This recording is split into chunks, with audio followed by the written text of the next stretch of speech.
if you have ever tried improvising on the guitar and you felt stuck, like you weren't musical, or the whole thing just wasn't for you, I have good news for you. Those are all lies. Anybody can do this and you can learn to do it. You just maybe haven't had the breakthrough that you're going for. So this video is for you and hopefully will help you. And what I'm going to do is I'm going to outline a simple way that you, no matter what your skill level is on the guitar, can start to make some music improvising. That's something that a lot of us guitarists like to play. And so in a blues, what happens is, let's say we're in an A minor blues, or just an A blues. Let's say that's kind of our vibe. So over this, a lot of us know that we can play A minor pentatonic. And a lot of my students try to play a whole lot of A minor pentatonic. So they'll have their blues start, and they'll play a couple little ideas. Oh, I hit a bad note, and then we go.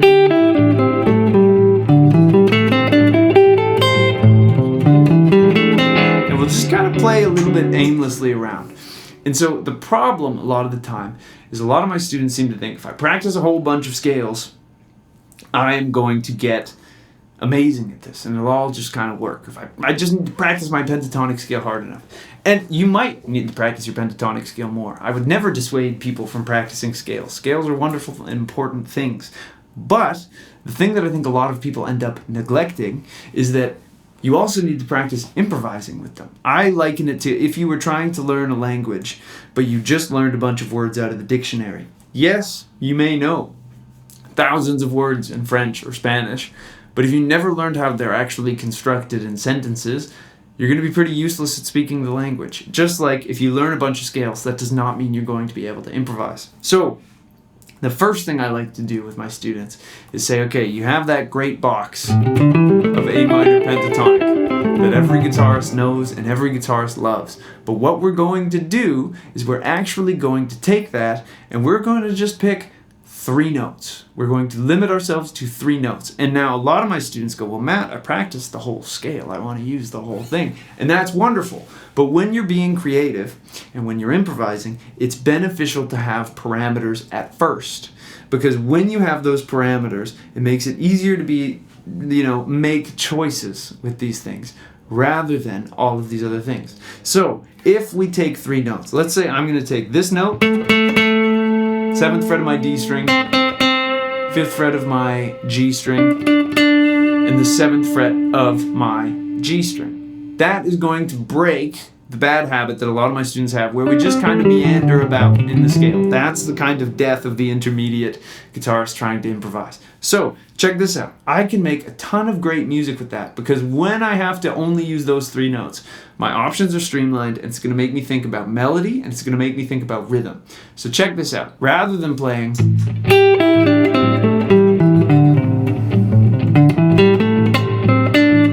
random meandering stuff, here's me playing with just those 3 notes.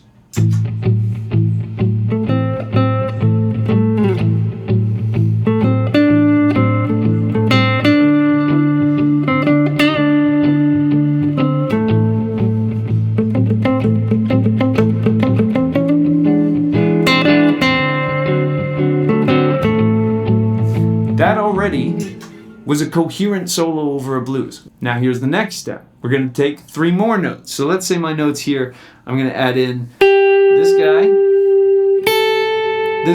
so 8th fret of my B string, 8th fret of my E string, 5th fret of my E string, and the 8th fret of my E string. I'm going to do the same thing with just those 3.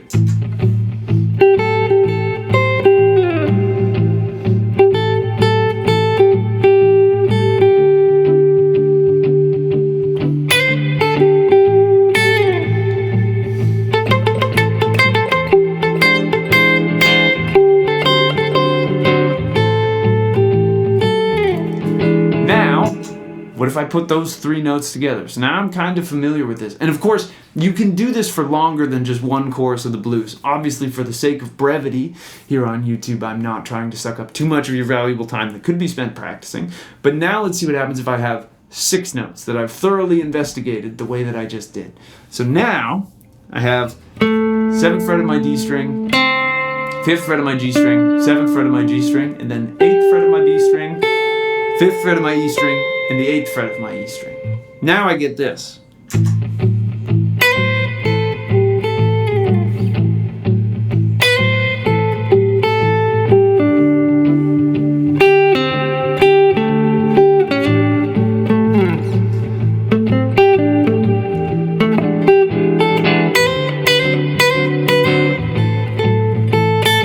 Let's go for another one.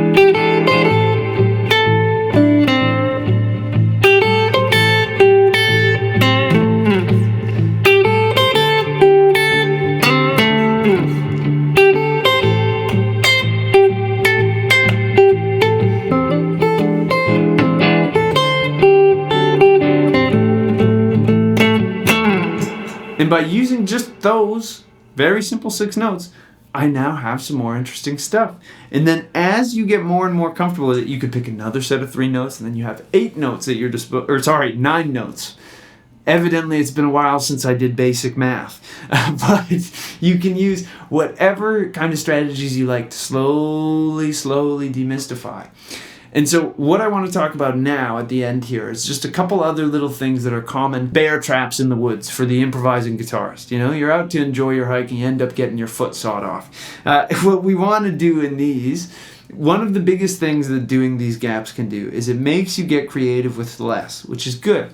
Oftentimes my students try to play too many notes. And a lot of the time, like if you think about B.B. King, he doesn't play a lot of notes, and it's amazing. He just does a lot with really simple little bits of little collections of notes. So that's something maybe to aspire to.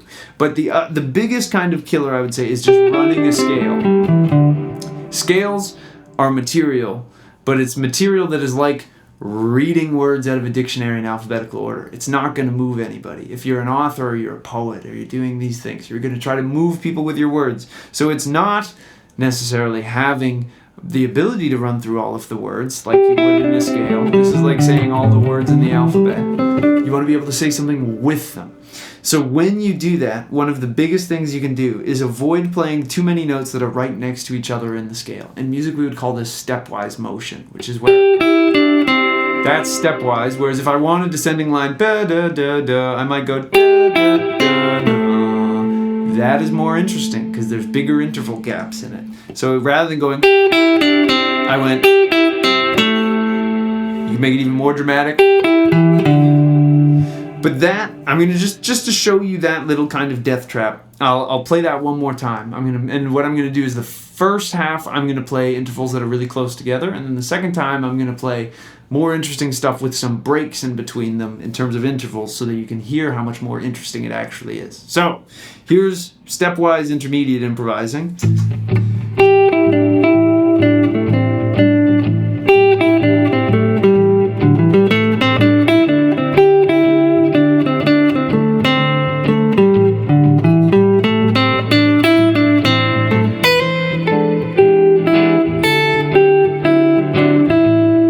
Not bad, but here's me with some bigger interval gaps.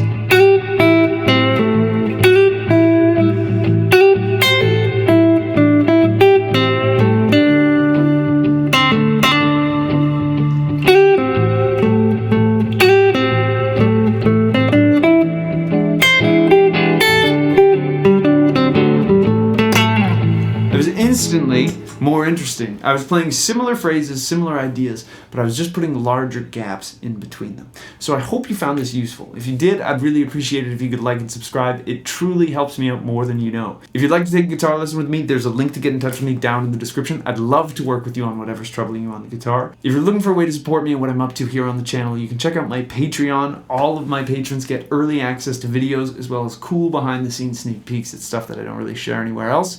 So I'd love to see you over there. If you're looking for a different way to support me and what I'm up to, you can check out my ebooks or my video courses, which are also linked down below. It's a great way to get some more in-depth educational content from me than I can go into in a 10 to 15 minute YouTube video. And last but not least, I have new videos coming out every single Monday and Thursday, so I hope I'll see you in the next one. And until I do, I'll wish you a wonderful day, and I hope you have some fun playing the guitar. Thanks.